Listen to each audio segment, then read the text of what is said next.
أعوذ بالله من الشيطان الرجيم. بسم الله الرحمن الرحيم. يا معشر الجن والإنس ألم يأتكم رسل منكم يقصون عليكم آياتي وينذرونكم لقاء يومكم هذا. قالوا شهدنا على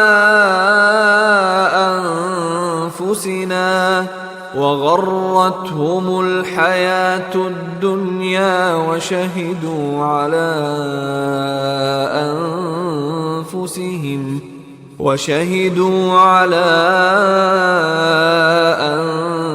أنفسهم أنهم كانوا كافرين.